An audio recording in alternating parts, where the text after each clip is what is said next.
¿Puede ser la inteligencia artificial ética? Bueno, efectivamente, puede y debe serlo. En la conferencia de hoy lo que vamos a ir viendo es cómo hay dos perspectivas de ver la ética relacionada con la IA. Una es la ética en la IA y otra es la ética de la IA.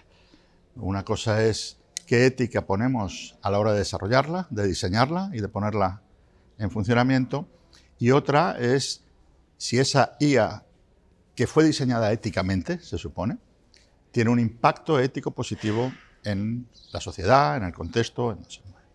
Esas son dos perspectivas de las que vamos a hablar y que enlazan además directamente con hasta qué punto somos o aceptaríamos que decisiones no humanas, tomadas al final por algoritmos, sean las únicas responsables de que te concedan o no un préstamo, o de que tengas acceso a una prestación sanitaria o no la tengas, o de que puedas salir de prisión en un momento dado o no salir, etcétera, ¿no? Y cómo nos afecta en nuestra vida personal, profesional y privada.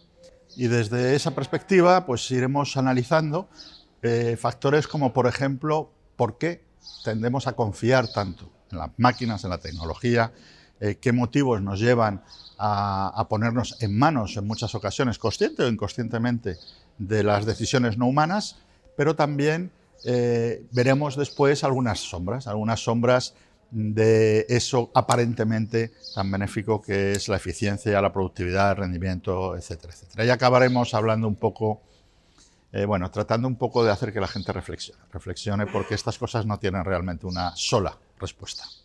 Y confiamos cada vez más porque el ser humano siempre ha confiado en la tecnología, y es la tecnología la que fundamentalmente nos ha ido diferenciando como especie y la que nos ha apoyado, ayudado e impulsado hacia un progreso en términos históricos. Luego se puede hablar de las curvas de velocidad, pero en términos generales el ser humano siempre se ha apoyado en la tecnología para seguir evolucionando, sobre todo socialmente. Desde esa perspectiva, primero hay un pozo de confianza en la tecnología. Segundo, la vemos como infalible en muchos casos. La inteligencia artificial se la ve como infalible.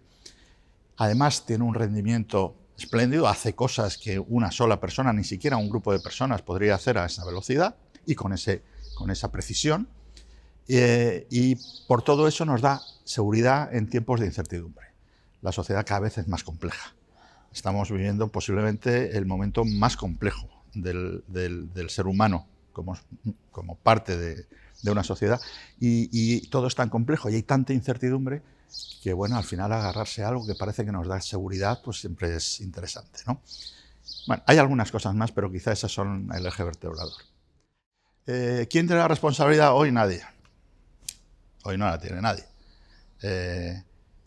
Bueno, y si la tuviera alguien, pues habría que sustanciarlo posiblemente en un juicio que durara tantos años que cuando terminara estaríamos en otra fase ya de la inteligencia artificial, o no sé. Hoy por hoy no hay responsabilidad. Otra cosa es que podamos reflexionar y discutir sobre dónde o en qué punto debe estar esa responsabilidad. Y eso enlaza con conceptos como transparencia, como auditoría algorítmica y como una serie de medidas que puedan dar luz a esas sombras, ¿no?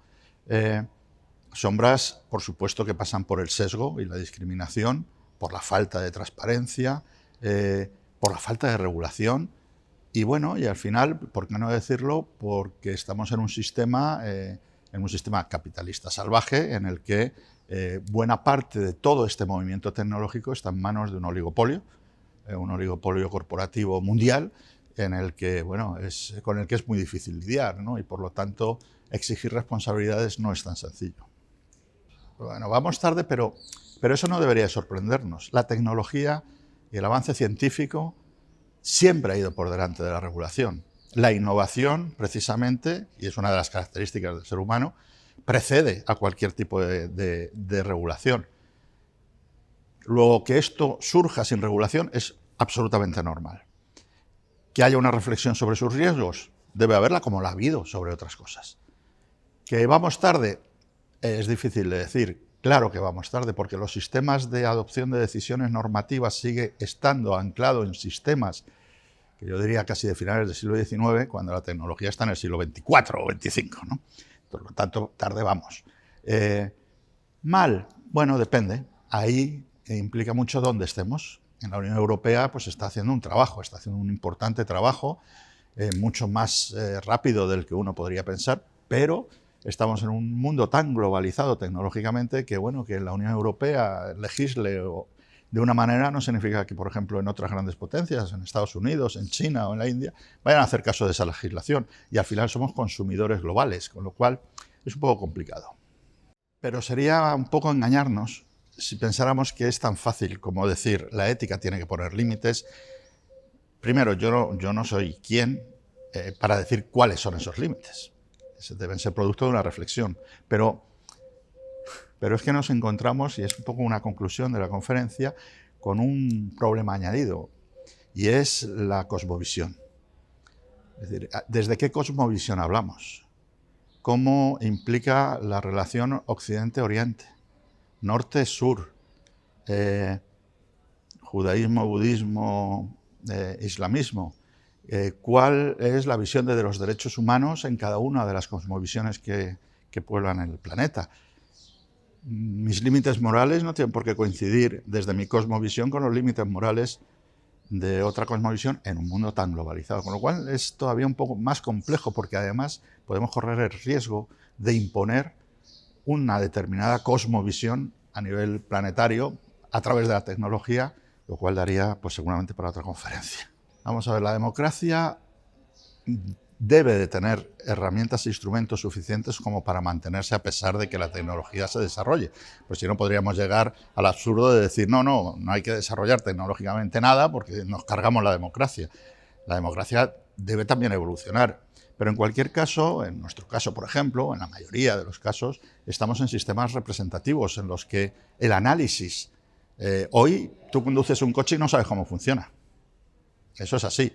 En los sistemas democráticos representativos hay una serie de mecanismos para entender con profundidad cómo funcionan determinadas cosas, para exigir esa transparencia y a partir de ahí legislar.